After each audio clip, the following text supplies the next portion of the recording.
अस्सलाम वालेकुम warahmatullahi wabarakatuh। आज हम आपको आजम कैंपस पुणे में एक हमारा सफ़र था, उस सफ़र के कुछ चंद वीडियोस हमने बनाए हैं, वो आपकी सेवा में हाजिर कर रहा हूँ इंशाअल्लाह।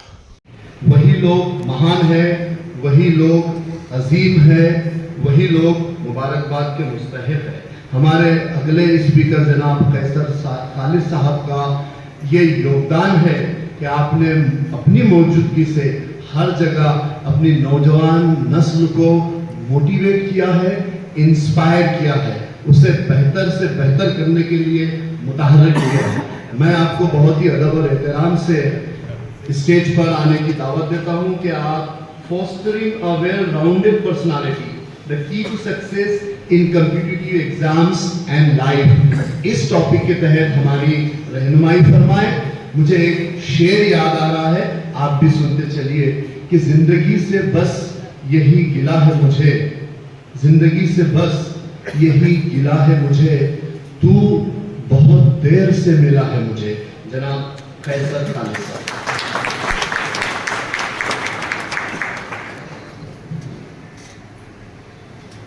शुक्रिया, मेहरबानी भाई। मैं 26 साल से महाराष्ट्र में हूँ, उसके बावजूद इन्होंने ये शेर पढ़ा है कि बहुत देर से मिला है मुझे।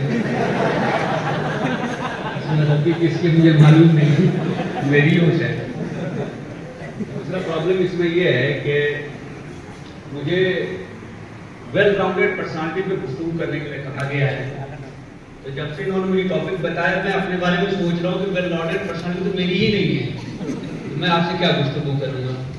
बहरहाल स्टेज पर मौजूद आज के प्रोग्राम के सदर मौलाना फराही साहब, हमारे आगस्तान रिस्पेक्टेड प्रोफेसर पी अग्रवाल साहब, मेरे तमाम कलीग्स, इस प्रोग्राम का ऑर्गेनाइजर और आप सब लोग,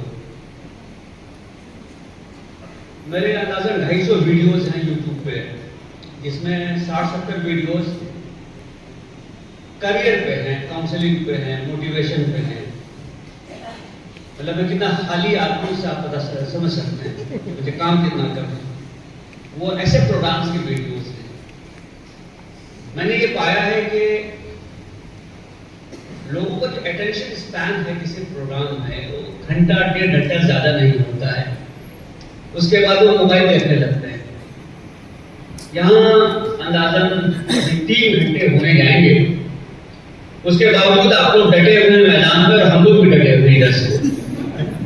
तो सिविल सर्विस जो क्वालिफाई करते हैं उसके अंदर ये सलाहियत और खूबी होती है, और ही जरूरी है कि वो 8 घंटा 9 घंटा तक जो है फोकस के साथ काम कर सके।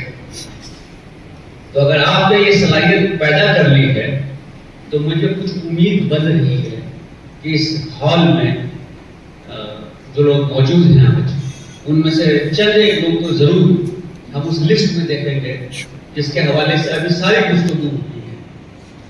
तो एक तो बात ये है। दूसरी जो बहुत अहम बात है वो ये है कि ये हॉल भरा क्यों नहीं है। ये सवाल किया गया ना, हॉल खाली क्यों है। ऊपर तो सारा का सारा खाली है, नीचे भी कुछ खाली है, लड़कियों का सेक्शन ज्यादा खाली है, पेरेंट्स का सेक्शन थोड़ा सा भरा हुआ है। आपको नहीं लगता कि ये हमारे समाज का आईना है? ये कुछ नहीं है, हम अपने समाज को देख रहे हैं कि किसको कितनी सीरियसनेस है, किसको कितनी अपॉर्चुनिटी है, और कौन कितने बड़े ख्वाब देखता है। आपको कोई सफर शुरू करना है ना, तो उसकी शुरुआत कहां से होती है? एक सपने से होती है। वो जॉनी वॉकर का ऐड अलग है, पहले कदम से पहले एक सपना होता है, एक ख्वाहिश होती है, एक आरज़ू होती है दिल में कि मैंने ऐसा करना चाहिए, मैं क्वालिफाई कर सकता हूं। तो ये सपना जब तक हम देखेंगे नहीं, हम कभी उस डायरेक्शन में निकलेंगे, उस सफर पर रवाना नहीं होंगे। तो मेरे जो पहला सवाल था कि हॉल खाली क्यों है, इसका जवाब यही है कि हम में से बहुत कम लोग ऐसे हैं जो ये सपना देखते हैं। क्यों नहीं देखते हैं? इसकी बहुत सारी वजहें हैं और उसकी सबसे बड़ी वजह ये है कि जो वालिदैन हैं वो अपने फेल्योर, अपने फ्रस्ट्रेशन, अपनी नाकामियों को अपने बच्चों में जीते हैं। हम अपने बच्चों को मोटिवेट ही नहीं करते कि वो उस सतह से बहुत आगे जा सकते हैं जहां तक हम पहुंचे। वो सपना देख सकते हैं। आपके जो हालात रहे होंगे, आपके बच्चों के हालात वैसे नहीं हैं। आपका जो दौर था, आपके बच्चों का दौर ऐसा नहीं है। अभी जनरेशन जी की बात हुई जब जवाब गुफ्तगू कर रहे थे। हमारे वक्त में अभी अग्रवाल साहब बता रहे थे ना कि छठी क्लास में जब वो थे तब उन्होंने अखबार पढ़ना शुरू किया। मैं गांव का आदमी, मेरे गांव में कोई अखबार नहीं होता। हम अखबार पढ़ते भी नहीं थे, पैसे भी नहीं थे अखबार खरीदने के लिए। तो जब मजबूरी होती है ना तो आप रास्ता निकालते हैं। तो मैंने क्या रास्ता निकाला? मेरे पास रेडियो था, तो मैं खबरें सुना करता था रेडियो, ऑल इंडिया रेडियो हो, BBC हो, वॉइस ऑफ अमेरिका भी सुनता था मैं। पता नहीं आप लोगों में से कितने को मालूम है, सिलोन रेडियो हुआ करता था, बिना का गीत माला, वो भी सुना करता था। बड़ी मुश्किल से लगता था वो। तो ये रास्ता निकलता है। मुझे पढ़ने का शौक था, किताबें नहीं थी। तो आपको मालूम है सिलेबस बदल जाता है तो पुरानी किताबें लोग डाल देते हैं घरों में, कहीं छत पे। तो मैं वो किताबें निकाल के लाता था, उसको पढ़ता था। याद रखिए, इल्म कभी भी फालतू नहीं होता है, लाहासिल नहीं होता है, उसका इस्तेमाल कहीं ना कहीं होता है। मुझे पढ़ने का शौक हो गया पढ़ते पढ़ते, और वो शौक, वो इल्म जो मैंने उस जगह से हासिल किया जब मैं कॉलेज में गया। मुझे स्कॉलरशिप मिला करती थी, तो उधर पैसे मिले, इधर मैं बुक शॉप पे होता था, और वो पैसे कभी लेके हॉस्टल ही गए, किताबें खरीदी। रोड पे बहुत सारी किताबें मिलती हैं, ढूंढना पड़ता है काम की चीजें कौन सी हैं, काम की किताबें कौन सी हैं, ले लो। हो सकता है वो तुम्हारे काम की उस वक्त ना हो, लेकिन आगे कहीं ना कहीं वो काम आती है। ये क्यों मैं कह रहा हूं कि हमारे दरमियान से जो पढ़ने का कल्चर है ना, वो कम होता जा रहा है। इसमें कोई शक नहीं है कि वीडियोस आ गए, इसमें कोई शक नहीं कि लेक्चर्स आ गए, इसमें कोई शक नहीं है कि लोग एक्सेसिबल हो गए ऑनलाइन। लेकिन किताबों में जो बात है वो बात आपको वीडियो में नहीं मिलेगी, क्योंकि वीडियो 30, 40, 50 मिनट का होता है, किताब 300 सफ़े की होती है, उसमें बहुत सारी चीजें कहनी होती हैं। मैं एक छोटे से गांव का आदमी, मेरे गांव में एक प्राइमरी स्कूल था। तो जब मैं 5 साल का हुआ तो मेरी माँ ने मुझे पैक करते थे कि जाओ पढ़ाई के लिए ननिहाल में जाके हो। 5 साल का बच्चा कितना बड़ा होगा? 3 फीट का, 3.5 फीट का। सामने बोरे बिस्तर समेट के ननिहाल चला गया। हमारे ननिहाल में गर्ल्स स्कूल था। अब लड़कियां कम पढ़ते थे, लड़कों को पढ़ाते थे वो। तो मेरा एडमिशन गर्ल्स स्कूल में हुआ। ये जो सैंडल संवारने का शौक है ना, ये उसी स्कूल से है। तो जब मैं 7वीं तक जो है गर्ल्स स्कूल में पढ़ा हूं। अब जब मैं यूपीएससी में अपना बायोडेटा वो मेंस में सब लिखना पड़ता है ना, तो उसमें मैंने लिखा कि गर्ल्स स्कूल में पढ़ा हूं। तो हमारे बोर्ड मेंबर ने board teacher civil class madam थी, वो जब फिर रुक गई, हाउ कम तुम गर्ल्स स्कूल कैसे पढ़े हो? मतलब मैं हमारे गांव में वही स्कूल था, वो लड़कों भी पढ़ाते थे, तो मैं वहीं चला गया। उसके बाद सब शाम में तो वहां पढ़ाई। उसके बाद मैं चला गया ह्यूमैनिटी स्कूल में। अब वाले साहब मेरे टीचर थे, तो कॉन्वेंट में पढ़ा नहीं सकते थे, उतने पैसे होते नहीं थे। अब मैं 3-3.5 किलोमीटर पैदल जाता था किताब लेके और 3-3.5 किलोमीटर पैदल वापस आता था। तो जो फिटनेस मेरे देख रहे हो ना, वो उस 3 साल के रगड़े की वजह से। अब क्या है कि अब माहौल कैसा था, गांव के लोग, बच्चे, सपने नहीं, विजन छोटा, तो कभी कभी बड़ी सफोकेशन लगता था कि क्या करेंगे यार, यहां पढ़ के क्या करेंगे, मेरा फ्यूचर क्या है। 10th का मेरा रिजल्ट आया तो मार्क्स दिखाई पड़ा 75%। मेरे बड़े पापा बोले कि यहाँ एक किसान कॉलेज है, उसी में एडमिशन ले लो, तुमसे तो उम्मीद ज्यादा थी मुझे, तुम लाए 75% मार्क्स, 72% कुछ था, अब करोगे क्या। तो मैं बड़ा परेशान हुआ कि यार लिखा तो ठीक ठाक था, अच्छा कोई नकल वगल भी नहीं की थी क्योंकि पढ़ने का शौक था। तो मैं गया अपने हाई स्कूल में ऑफिस में, तो मैंने पूछा सर मेरा मार्क्स ऐसा हो गया। अच्छा उनको भी उम्मीद थी कि बच्चा कुछ करेगा क्योंकि नालायक नहीं था। तो उन्होंने निकाल के देखा, बोला तुम्हारा 2 पेपर का मार्क्स आया नहीं है, ये तो 2 पेपर का मार्क्स नहीं है, तब है। तो तब जरा सीना चौड़ा हो गया। पहले तो गाली सुन चुका था, मेरे पास जवाब था उसका, जब मैं किसान कॉलेज में जाऊंगा, मतलब किसान कॉलेज में तो छोटा सा कॉलेज था। तो खैर मेरा एडमिशन साइंस कॉलेज पटना में हो गया। अब साइंस कॉलेज पटना, जो लोग बिहार वगैरह से ताल्लुक रखते हैं, रंजन है, वो मतलब एलीट जिसको कहते हैं बिहार में, कि यू अराइव्ड इस किस्म का, कि हाँ तुम कुछ कर लियो जिंदगी में। अच्छा मैं साइंस कॉलेज पटना गया तो वहां बैठू ना, तो उसका जो क्लासरूम था, वो क्लासरूम मैंने जिंदगी में पहली बार देखा, इससे 2 गुना साइज का क्लासरूम, और गैलरी वाला जो है वो स्टेप बाय स्टेप सीढ़ी ऊपर जाती थी और बेंचेस लगे थे। अच्छा मैं बिहार बोर्ड का पढ़ा हुआ आदमी, इधर कोई सीबीएसई, कोई आईसीएसई, पता जाने दुनिया में कौन कौन से बोर्ड हैं, ये उसका टॉपर, ये उसका टॉपर, वगैरह वगैरह। अच्छा मैं उर्दू मीडियम से पढ़ा हुआ था, अंग्रेजी थोड़ी थोड़ी आती थी, इतना कि अंग्रेजी का पेपर पास कर लिया था। अब वहां जाके एक गांव का बच्चा, मैं अपनी जिंदगी में अररिया से पटना वो 300 किलोमीटर तब गया था जब मेरा कॉलेज में एडमिशन हो गया।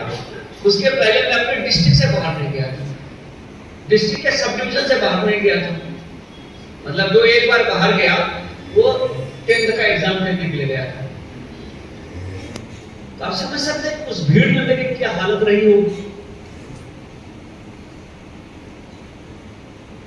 उसके बाद मैं लोगों को देखूं, इनका जनरल नॉलेज इतना अच्छा, अपने को कुछ समझ में ना आए, इनकी अंग्रेजी इतनी अच्छी, ये इतना ब्रिलियंट।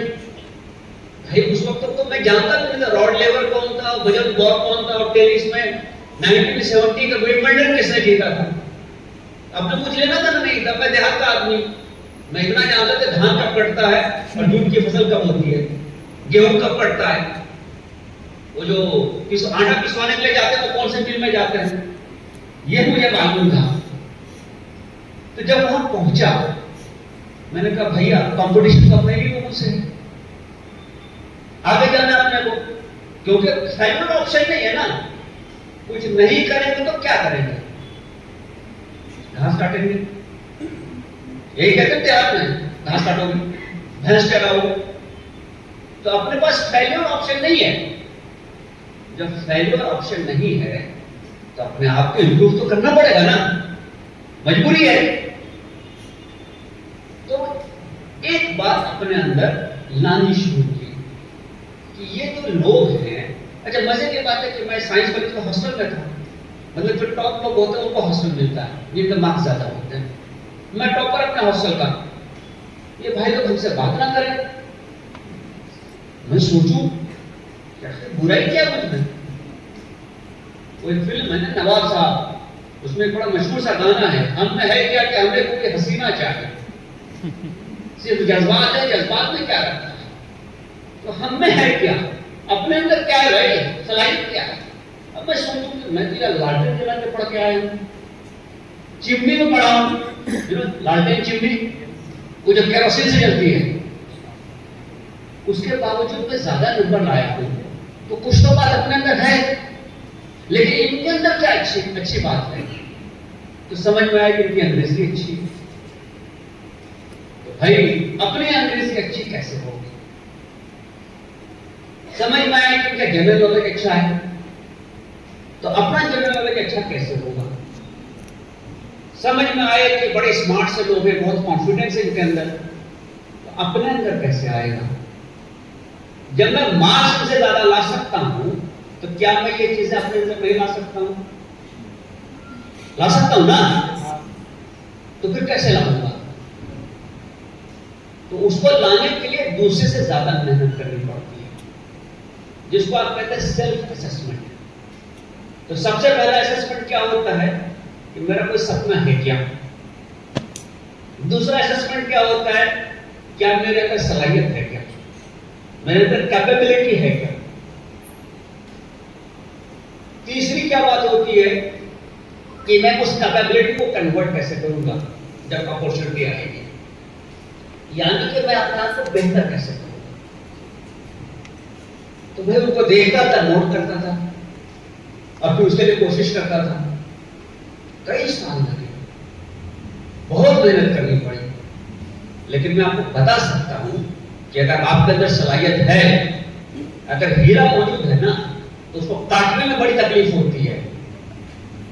बहुत सारा हीट निकलता है, लाइट निकलती है, कट होता है, तकलीफ होती है, लेकिन फिर वो चमकने लगता है। तो आप अपने आप को उस प्रोसेस से गुजारना चाहते हैं क्या? ये सवाल है। आप हीरा बनना चाहते हैं कि पत्थर रहना चाहते हैं? आप अपने वैल्यू जमाने से बनवाना चाहते हैं कि आप चुपचाप रहना चाहते हैं? एक शख्स ने मुझे बहुत अच्छी बात बताई कि हर बीज में सलाहियत होती है एक बड़ा तनावर दरख्त बनने का। जितने बड़े पेड़ यहाँ पे कैंपस में मौजूद हैं, वो एक बीज से होते हैं। बीज के पास दो ऑप्शन है, वो चुपचाप अपनी हालत में आराम से पड़ा हुआ है, बराबर? उससे कोई पौधा निकलेगा? नहीं निकलेगा। लेकिन जब उस बीज को डाल दिया जाए मिट्टी के अंदर, वो दबता है, बराबर है, वो तकलीफ बर्दाश्त करता है, उसकी वो जो आराम वाली हालत है वो खत्म हो जाती है, वो जमीन का पेट फाड़ के निकलता है ना? जब वो जमीन का पेट फाड़ के निकलता है और सतह पे आता है, तो क्या बर्दाश्त करता है? धूप, जाड़ा, बरसात, कोई जानवर उसको चढ़ जाए, कोई आदमी उसको कुचल दे, होती है चीजें, उसको भी बर्दाश्त करता है, बार बार परेशान होता है, तकलीफ में आता है, लेकिन अपना सफर नहीं छोड़ता। धीरे धीरे क्या होता है, आपको दिखने लगता है, कह रहे भाई ये बीज निकल रहा है, इसमें से पेड़ निकल आ रहा है, इसके अंदर एक सलाहियत है, तो आप उसको एक बाड़ में, एक बाउंड्री में बांध देते हैं कि बकरी नहीं खाए इसको, उसको थोड़ा पानी भी डालते हैं, बढ़ते जाता है। जब वो बढ़ता है तो आप उसको क्या करते हैं? उसके नीचे के टहनी को काट देते हैं। तकलीफ होती है ना, बदन का हिस्सा कट जाए, लेकिन वो बढ़ते रहता है और वो और तनावर होता है, उसकी शाखें और टूटती है। नीचे का टहनी काटोगे तो ऊपर टहनी निकलेगी, बराबर है? होते होते एक दिन आप देखते हैं कि वो इतना बड़ा पेड़ हो जाता है कि आप उसको लैंडमार्क बना देते हैं, आप उसकी छांव में बैठते हैं, आप उसका फल खाते हैं। और जो इस प्रोसेस से नहीं गुजरता, उस बीज का क्या होता है?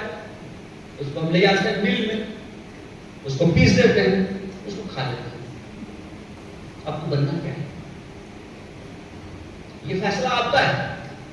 हर आदमी के पास ये इख्तियार है कि कि वो अपनी जिंदगी का फैसला करे। और अभी बात हो रही है ना डेटा और सारी चीजों की। अगर यूपीएससी में आपको अपनी कौम का, अपनी मिल्लत का रिप्रेजेंटेशन बढ़ाना है, तो पहला और शॉर्टकट उपाय क्या है कि जो 50% सलाहियत आपने घर में बांध कर रखा है ना, उसको रिलीज। लड़कियों को पढ़ने दीजिए, उनको आने दीजिए, उनको मौका दीजिए, तो 2 गुना तो आपका फीडर ऐसे ही हो जाएगा। आज आपका सबसे बड़ा प्रॉब्लम क्या है? फीडर नहीं है। एग्जाम में लोग बैठ ही नहीं रहे हैं, बैठेंगे नहीं तो जाएंगे कहां? अभी पिछले हफ्ते मेरे ख्याल से 12 तारीख को international day for the girl child UN का था। मैं एक प्रोग्राम में गया हुआ था, मेरे साथ एक आईएएस ऑफिसर है निधि चौधरी, राजस्थान की है, एक बहुत बैकवर्ड डिस्ट्रिक्ट से। वो अपनी कहानी बता रही थी स्टूडेंट्स को कि 10th का एग्जाम दिया, 2 बहनें थी, शादी के रिश्ते आने लगे। इनके वालिद ने कहा कि हम बच्चे को पढ़ाएंगे, तो गांव वाले कहते थे कि पढ़ा के एसपी कलेक्टर बनेगी, हैं बड़े आए हैं, इतना अच्छा रिश्ता आ रहा है, इंजीनियर का रिश्ता आ गया, डॉक्टर का रिश्ता आ गया, शादी क्यों नहीं कर देते? Against the wind, against the prevailing situation, उनके वालिद ने एक स्टैंड लिया कि मैं अपने बच्चों को पढ़ाऊंगा, जो होगा दूसरी बात है, लेकिन मैं उनको पढ़ाऊंगा। आज निधि चौधरी आईएएस में है, उसकी बहन आईपीएस में, एसपी कलेक्टर बन गया होगा। तो ये होता है पेरेंट का सपोर्ट, ये होता है किसी को आगे बढ़ने का जज्बा और हौसला देना। उनके अंदर सलाहियत थी, लेकिन अगर उनकी शादी हो जाती तो क्या कर रहे होते? इसका मतलब ये नहीं कि मैं शादी के खिलाफ हूं, वक्त पे शादी के फेवर में। आप अपनी सलाहियत के लिए कोशिश नहीं किए, आप मिट्टी के अंदर गए ही नहीं, आपने उसको फाड़ा नहीं, आप उगे नहीं, आपने कोशिश नहीं की, तो आपको तो पता ही नहीं चलेगा कभी। अब जब मैं कॉलेज की कहानी आपको सुना रहा था, गया उधर, तो 2 साल तक मुझे ये समझ में नहीं आया कि जो लोग सुपीरियर है वो सुपीरियर क्यों है, जो अपने आप को स्मार्ट समझते हैं वो स्मार्ट क्यों है। प्लस 2 जो है वो जरा चीज जो जल्दी जल्दी गिर जाती है। तो मैं एक सीनियर के पास गया, क्योंकि मैं बिहार से हूं ना, तो वहां एक कल्चर भी है कि सर कैसे आगे बढ़े। बोला रास्ता बताऊं क्या? हमने कहा बताइए। बोले ऐसा करो कि भैया लिटरेचर जो है मेरा शौक है, मेरा पैशन भी है। तो सबसे पहले तो मैंने पब्लिक एड को दुआ सलाम करके किताब बाजू में की कि अब मुझे उर्दू पढ़नी है दूसरी पेपर के तौर पर। फिर मैंने देखा कि ये फिर हॉस्टल बंद कर देंगे, तो फिर 2 महीना मेरा बर्बाद होगा। तो मेरा एक बैचमेट जेएनयू में था, उसके पास गया, उसको बोला भाई एग्जाम देने के बाद मैं 2 महीने तुम्हारे साथ रहने वाला हूं, तुम अपना इंतजाम करो, क्योंकि बेड तो एक ही है ना। बराबर में अपना किताब लेकर वहां चला गया। तीसरी चीज कि पढ़ने का तरीका क्या है। हमें अभी क्रिटिकल थिंकिंग की बात हुई ना, एनालिसिस की बात हुई, हम क्यों नहीं सब्जेक्ट पे अपना कमांड बना पाते?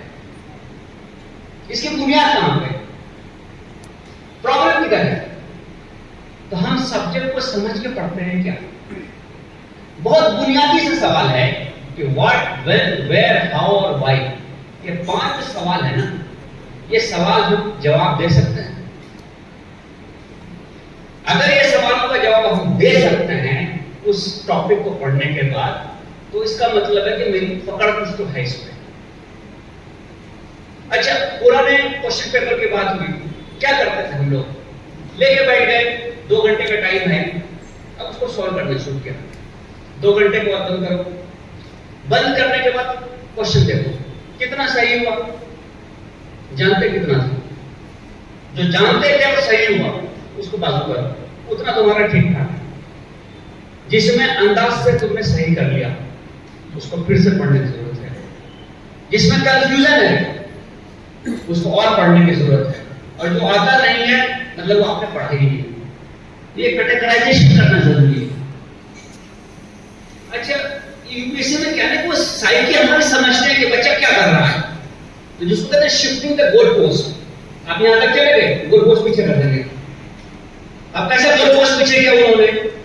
हमारे से पहले तक match column A column B, इधर 4 इधर 4, बराबर है, ए और बी। आपने 2 सही कर लिया तो पॉसिबिलिटी क्या है? 2 में अंदाज से हो जाएगा। अब इन लोगों ने क्या किया, इधर 4 इधर 6, तो उधर 2 सही करने के बाद उधर 4 बच रहे। मतलब आप जानोगे नहीं तो आप ब्लफ नहीं दे सकते, मतलब आप कर नहीं सकते। इनकी और दूसरी बीमारी है रीजन एंड असर्शन। खुदा जाने किसने इसको इन्वेंट किया है, लेकिन ये बड़ी कातिल चीज है। एक स्टेटमेंट देंगे, उसकी एक रीजन बताएंगे, और 4 ऑप्शन होंगे कि ये सही है, इसका करेक्ट एक्सप्लेनेशन है। अगर जब तक कोर कॉम्पिटेंस आपका नहीं है उस टॉपिक पे, आप रीजन असर्शन में शहीद हो जाइएगा, आपको शहादत वही नसीब हो जाएगी, और आपका नाम क्वालिफाई करने वाले लोगों में नहीं होगा। तो होता क्या है कि पहले 60 क्वेश्चन बहुत बढ़िया हो जाते हैं 100 में, उसके बाद 10-15 क्वेश्चन ठीक ठाक हो जाते हैं। ये लास्ट के जो 22-25 क्वेश्चन होते हैं ना, सिलेक्शन वहीं पे कि आपको आता है कि नहीं आता है, वो बराबर समझा लेंगे, आपको पता लगा लेते हैं। क्योंकि अब मैं भी बहुत सारे इंटरव्यू में बैठा हूँ एमपीएससी के, तो बात समझ में आ जाती है कि बच्चे में कितना दम है, और ये कहां दाएं बाएं घूमेगा, और मैं इसको ब्लॉक कहां से करूंगा। तो ये दाना और उसका जो कवरिंग है, चावल निकल जाता है अलग, भूसा अलग हो जाता है ना, तो चावल को अलग करना भूसे से, ये यूपीएससी की महारत है, वो बराबर आपको सीधा करके लाएंगे। तो बात ये हो गई, तो उससे मैंने सीखा कि मुझे क्या करना है।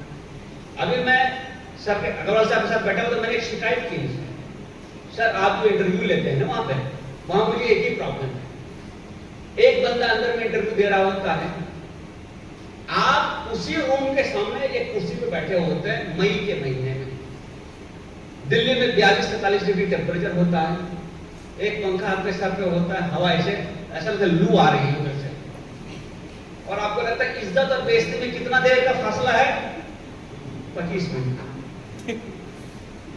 अच्छा, प्रॉब्लम ये है, मेरा जो बोर्ड था सिर्फ 3 आदमी मेरे कॉलेज के थे, तो साइंस कॉलेज पटना में जो पढ़ लिया उसके बारे में एक लेवल होता है कि हाँ ये कुछ कर लेगा।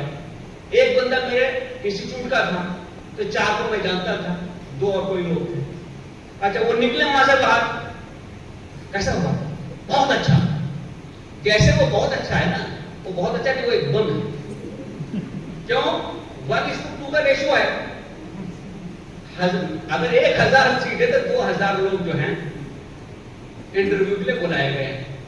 बहुत अच्छा हुआ, मतलब एक सीट ड्रॉप हो गई, आपका चांस घटते जा रहा है, घटते जा रहा है। तो मेरा 4थे नंबर पे था, तो वो 25 मिनट में 3 बार वॉशरूम में जाके अपने चेहरे पे पानी मार के आया, ताकि ये ठंडा रहे। लेकिन इन्होंने जो लॉजिक दी है उससे मुझे काफी हद तक रिलीफ अब हुआ है 26 साल बाद, कि वो स्ट्रेस नहीं झेलोगे तो जिंदगी का स्ट्रेस कैसे झेलोगे, नौकरी का स्ट्रेस कैसे झेलोगे। और मुझे लगता है कि वो हक बजाने हुए, उस वक्त लगता था कि सब भूल गया भैया, कुछ नहीं याद रहा। लेकिन बहरहाल मैं 100 नंबर का क्वेश्चन छोड़ के आया, टाइम नहीं मिला, ज्यादा लिख दिया। हम लोग निकले बाहर, उर्दू मेरा बहुत अच्छा सब्जेक्ट, एक क्वेश्चन ए और बी ऐसा था, मेरा हो गया था, मतलब 2-2.25 घंटे में मैंने लिख लिया था। गिना तो ए बी को 1-2 गिन लिया मैंने, तो नतीजा में 4 सवाल करके आया, 5 करना चाहिए था।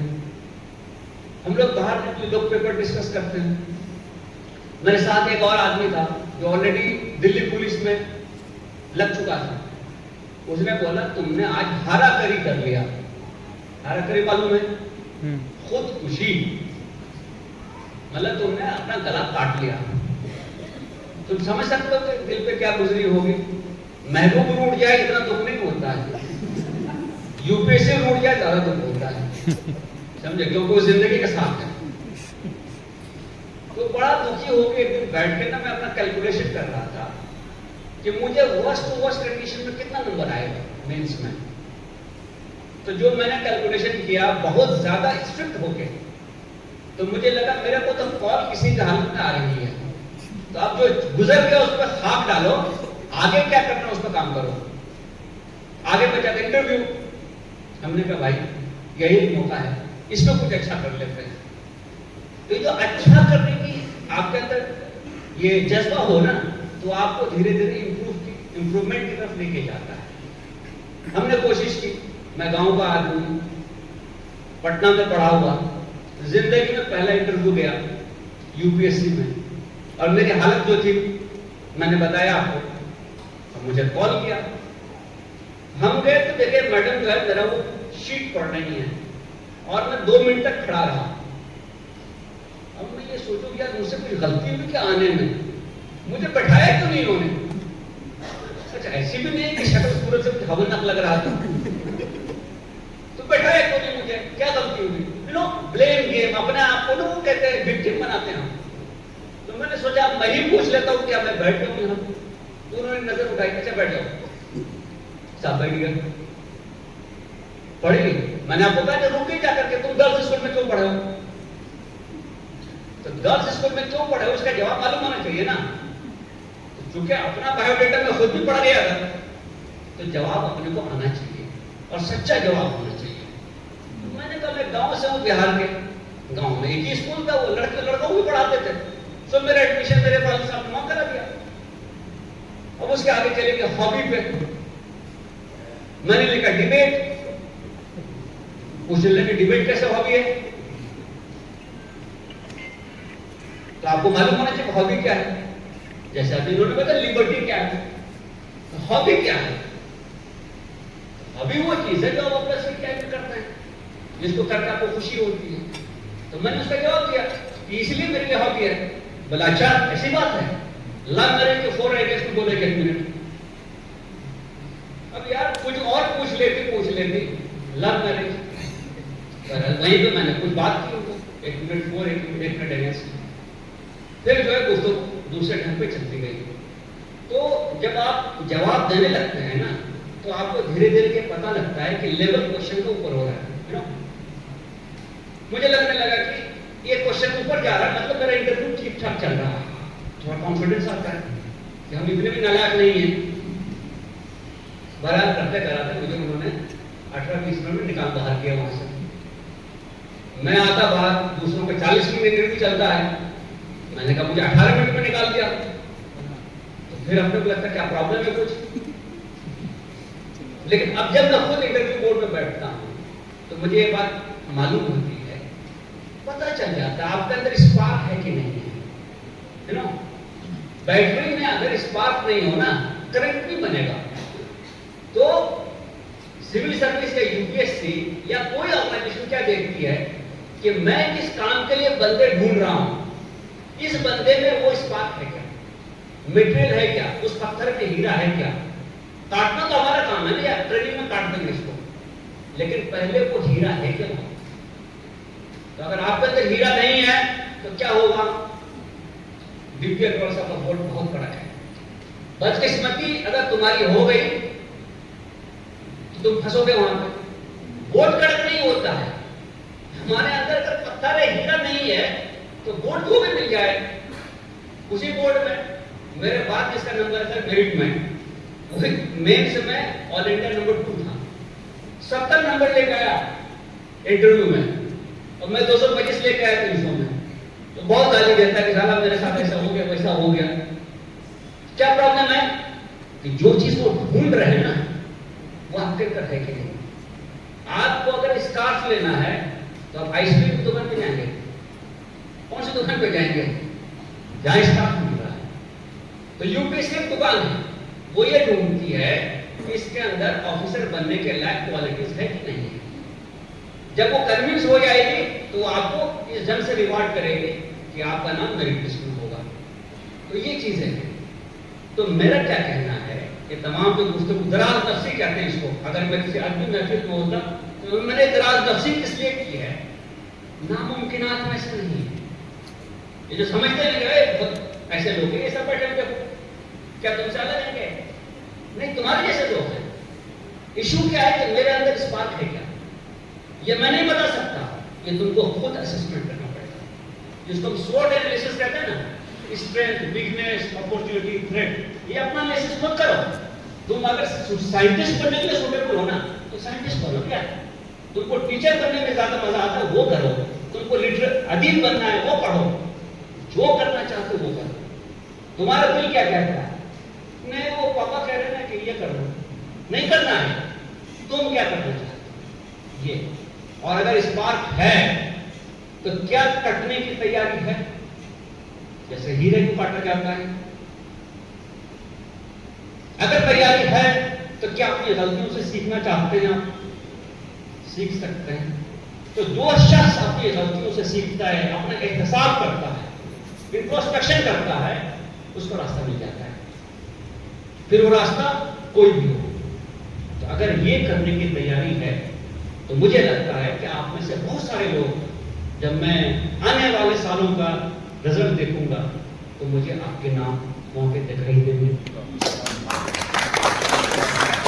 इसी उम्मीद पे मैं अपनी गुफ्तगू यहाँ पे खत्म करता हूं। शुक्रिया।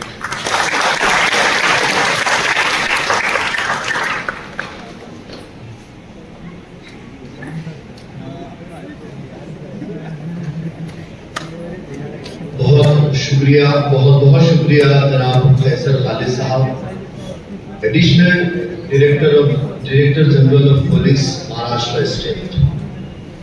हाज़रीन सब और नामसायद हालात में पढ़ने का शौक, सहूलियात की कमी के माहौल में दिलचस्पी की हिफाजत, हालात पर बहुत गहरी नजर, अपनी गलतियों और नाकामियों से मुसलसल सीखते रहने की जुस्तजू, ये वो फैक्टर्स है, वो अवामिल है जिन्होंने मौजूदा कैसर खालिद साहब की तामीर की है और महाराष्ट्र के डायरेक्टर जनरल ऑफ पुलिस की शक्ल में हमारे सामने पेश किया है। संगरेजों की चुभन का मुझे एहसास कहाँ, मैं तो मंजिल के मीनारों पर नजर रखता हूँ, मैं कहाँ रुकता हूँ अर्श व फर्श की आवाज से, मुझे तो जाना है दूर हदे परवाज से। बहुत शुक्रिया जनाब कैसर खालिद साहब। आइए, प्रोग्राम का धीरे धीरे इख्तिताम हो रहा है, प्रोग्राम अपने इख्तिताम की जानिब बढ़ रहा है। एक सवाल जो हमारे मेहमानान ने उठाए है वो तादाद सामाईन के ताल्लुक से उठाए हैं, लेकिन दूसरी शुक्रिया, thank you very much Agarwal sir. Agarwal साहब बोल रहे थे, लग रहा था कि पहाड़ों पर से कोई आबशार जमीन पर आ रहा है, लग रहा था फूलों ने बात करने का सलीका सीख लिया है, लग रहा था कि सन्नाटे में बहुत क्लियर कोई आवाज आ रही है। आपने हिंदुस्तान भर की कवर्टेड पोस्ट की मालूमात, नॉलेज और तजुर्बा जो है लाकर इस हॉल में तकसीम कर दिया और हम सब की इल्मी दौलत में बेशबहा इजाफा किया, जिसके लिए हम आपके बहुत मशहूर है सर। जो मैसेज आपने दिया है वो ये है कि मिलेगा मंजिल मकसूद का उसी को सुराग, मिलेगा मंजिल मकसूद का उसी को सुराग, अंधेरी शब में है चीते की आंख जिसका चिराग। बहुत शुक्रिया अग्रवाल साहब। आइए, मैं मजीद बातें ना करते हुए आगे बढ़ता हूँ, और अगर बातें करूँ तो मेरी इज्जत और आबरू खतरे में पड़ जाएगी। मैं हमारे इस प्रोग्राम के एक और मुअज़्ज़ज़ मेहमान जो बहुत मसरूफियतों के चलते यहाँ पर तशरीफ़ लाए हैं, जनाब CA रंजन शर्मा साहब। हमारे मुल्क और ख़ास तौर पर हमारी रियासत में पुलिस वालों पुलिस वाले और पुलिस अफसरान जिस मसरूफ शेड्यूल से गुजरते हैं कि उनके फुर्सत के औकात को अगर हम तलाश करने बैठे तो हमको नाकामी होती है। इस मौके से रंजन शर्मा साहब का इस्तकबाल किया जाता है और इस्तकबाल के साथ ही मैं एक इंतहाई अहम topic fostering national unity, the role of citizen police dialogue in building stronger nation, इस उन्वान के तहत एड्रेस करने के लिए आपसे गुजारिश करता हूं।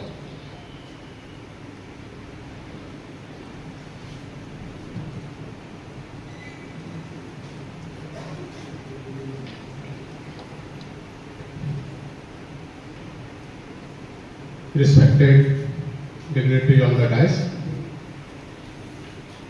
और मेरे सामने बैठे हुए सारे बुजुर्ग पत्रकार बंधु और यूपीएससी के लिए उत्साहित सारे यंग, स्मार्ट, इंटेलिजेंट और भारत के भविष्य मेरे सारे मित्रों, मेरा टॉपिक थोड़ा सा डिफरेंट दिया गया है। वैसे यूपीएससी के लिए ये आयोजित था प्रोग्राम, लेकिन थोड़ा सा डिफरेंट टॉपिक है, तो मैं उस पर ज़्यादा कॉन्सेंट्रेट करूँगा और जो भी उससे रिलेटेड है उसको भी आपके साथ मेरे जो एक्सपीरियंस है और जो मैंने फेस किया है यूपीएससी के प्रिपरेशन के समय और बाकी यूपीएससी पास करने के बाद पुलिस सर्विस में आने के बाद जो मेरे एक्सपीरियंसेस हैं वो भी सब आपके साथ शेयर करूँगा। मित्रों, हमारे भारत की जो तहजीब है उसको हम गंगा जमनी तहजीब कहते हैं और ये इसलिए कहते हैं कि सारे विश्व में कोई भी देश ऐसा नहीं है जहां पे इतने ज्यादा धर्मों के लोग, इतनी ज्यादा जातियों के लोग एक साथ मिलकर और इतने अच्छे वातावरण में, इतने सौहार्दपूर्वक वातावरण में रहते हैं। मैं बिहार के एक छोटे से गांव से बिलोंग करता हूं और हमने बचपन से ही देखा है कि हमारे यहाँ जितने अच्छे तरीके से, जितने मिलजुल कर मुहर्रम मनाया जाता था, उतने ही अच्छे तरीके से, उतने ही अच्छे वातावरण में रामनवमी का भी उत्सव सेलिब्रेट किया जाता था। मैं इसलिए बता रहा हूं कि आज अगर हम जो परिस्थिति देख रहे हैं पूरे देश की या महाराष्ट्र की, तो आज बहुत बार ये जो हमारे किसी भी धर्म का सन त्योहार हो उसमें बहुत बार मुश्किलें पैदा होती हैं, बहुत बार जो है सो उसमें लॉ एंड ऑर्डर सिचुएशंस होती है, जो कि आज से 20-25 साल 30 साल पहले बहुत बार ये सब एक्सपीरियंस नहीं होती थी। ये धीरे धीरे इसमें जो है सो कुछ जगहों पे कंट्रोल हो गया है, कुछ जगहों पे बढ़ता जा रहा है। मैंने जो बचपन में देखा है कि मुहर्रम में जो ताजिए निकलते थे, मेरे गांव में सिर्फ 5 फैमिली मुस्लिम फैमिली थी, बाकी सब हिंदू के अलग अलग जातियों के थे। तो 5 फैमिली जो है मुहर्रम का ताजिया निकालने का खर्च बेयर नहीं कर पाती थी क्योंकि उनके लिए वो बहुत महंगा पड़ता था। तो इसके लिए जो हिंदू समाज के लोग हैं सब उसमें डोनेशन देके, चंदा देके ताजिया बनवाया जाता था और उस ताजिए के जुलूस में हिंदू धर्म के लोग भी सब सहभागी होते थे। और उसमें हमारे यहाँ जो परंपरा थी उस समय, उसमें तलवारबाजी, लाठी चलाने की कला, उसके बाद गदा चलाने की कला और भी इस तरह के जो भी अपने पारंपरिक अस्त्र शस्त्र हैं वो सब चलाने की उसमें प्रतियोगिता जैसी होती थी और उसमें सब लोग बड़े खुशी खुशी सहभागी होते थे। और वही चीज जब रामनवमी सेलिब्रेट होता था तब मुस्लिम समाज के भी जो लड़के थे वो सब इसमें भी आके वो अपनी कला का प्रदर्शन करते थे। तो ऐसे प्रकार के माहौल में जब हमने बचपन में देखा और अब जब जाके देखता हूँ कि किसी भी त्योहार में जब इस तरह का प्रॉब्लम होता है, जब उसमें लॉ एंड ऑर्डर सिचुएशन होती है, उसमें जो है सो पत्थर फेंके जाते हैं। जैसे मैं 3 साल पहले अहमदनगर डिस्ट्रिक्ट का एसपी था, तो वहाँ पे मुहर्रम जो है बताते हैं कि पूरे इंडिया में तीसरे नंबर का मुहर्रम मनाया जाता है। पहला अपना जो है हैदराबाद, दूसरा लखनऊ और तीसरा अहमदनगर का, क्योंकि एट ए टाइम वहाँ पे 25 से 30 हज़ार लोग रहते हैं और पूरे सुबह से शाम तक लगभग 2 लाख लोगों का सर्कुलेशन होता है। और वहाँ की परंपरा बहुत वर्षों से ऐसी हुई थी कि हर बार जो है सो जैसे ही अंधेरा होता था 7-8 बज जाते थे, 8-10 पत्थर आके मुहर्रम के प्रोसेशन पे गिरता था। और बाकी लोगों में भगदड़ मच जाती थी, लोग इधर उधर निकल जाते थे। और फिर जो है सो हर बार कुछ केस रजिस्टर होता था, अननोन एक्यूज रहते थे, किसी को पता नहीं कि किसने फेंका है, क्या किया है।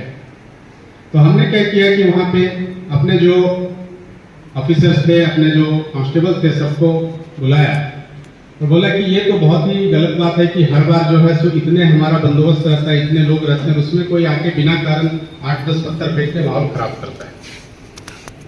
तो हमने एक स्ट्रेटजी ऐसी बनाई, ये मैं किसने बना रहा हूँ, हमारे टॉपिक से रिलेटेड, कि अगर पुलिस और पब्लिक साथ में मिलकर काम करें तो हमारे लिए कोई भी डिफिकल्टी जो है सो बहुत आसान हो जाती है और हम बहुत अच्छे तरीके से उसको हैंडल कर सकते हैं। तो हमारे पास एक यंग ब्रिगेड थी जो सब बॉक्सर, रेसलर इस टाइप के थे, सब बॉडी बिल्डर टाइप के थे। तो वहां पे जो अहमदनगर की जो है सवारी एक निकलती, सवारी का वजन कितना है, वो टन्स में वजन है, 5-6 टन्स का वजन है। तो उसमें क्या करते हैं, 20-25 लोग आगे, 20-25 लोग पीछे, वो सवारी लेके आगे जाते हैं, फिर पीछे आते हैं। इसको लोग सवारी खेलना बोलते हैं। तो जैसे ही वो आगे जाते हैं उतनी ही स्पीड से पीछे आते हैं। ऐसा करके एक एक मंडल होता है उनका, जो 2-2 घंटे एक एक को टाइम मिलता है, स्लॉट रहता है उनका, 2-2 घंटे खेलते रहते हैं, आगे पीछे जाते आते रहते हैं। और इसी चक्कर में वो डिले करते हैं। और एक दिल्ली गेट है वहां, तो दिल्ली गेट तक वो मार्केट एरिया है पूरा। तो दिल्ली गेट एक बार क्रॉस हुआ तो ओपन एरिया है, उधर आगे फिर कभी प्रॉब्लम नहीं होती। तो हमने जो स्ट्रेटजी किया कि ये सवारी पीछे नहीं आने देना है अपने को बहुत ज्यादा, क्योंकि एक बार सवारी आगे गई तो फिर वो पीछे 50 मीटर आगे जा रही है, 50 मीटर पीछे आ रही है। तो हमें क्या करना है, उसको थोड़ा पुश करते रहना है, सो दैट कि अंधेरा होने के पहले इसको दिल्ली गेट के आगे कर देना है। इसमें हमने जो मंडल थे उनको भी ये किया, सबको सहभागी किया। फिर जो हमारा जो एक यंग ब्रिगेड थी, जिसमें सारे मुस्लिम लड़कर सब बॉडी बिल्डर टाइप के पूरे, मतलब जो है स्ट्रॉन्ग वाले, तो हमने क्या किया, पहला लाइन ऑफ डिफेंस उनको बनाया कि जैसे ही वो पीछे आना है आपको थोड़ा पुश करना है, सो दैट कि 50 मीटर के बदले वो सिर्फ 25 मीटर पे आके रुक जाए और 25 मीटर आगे चलते जाए।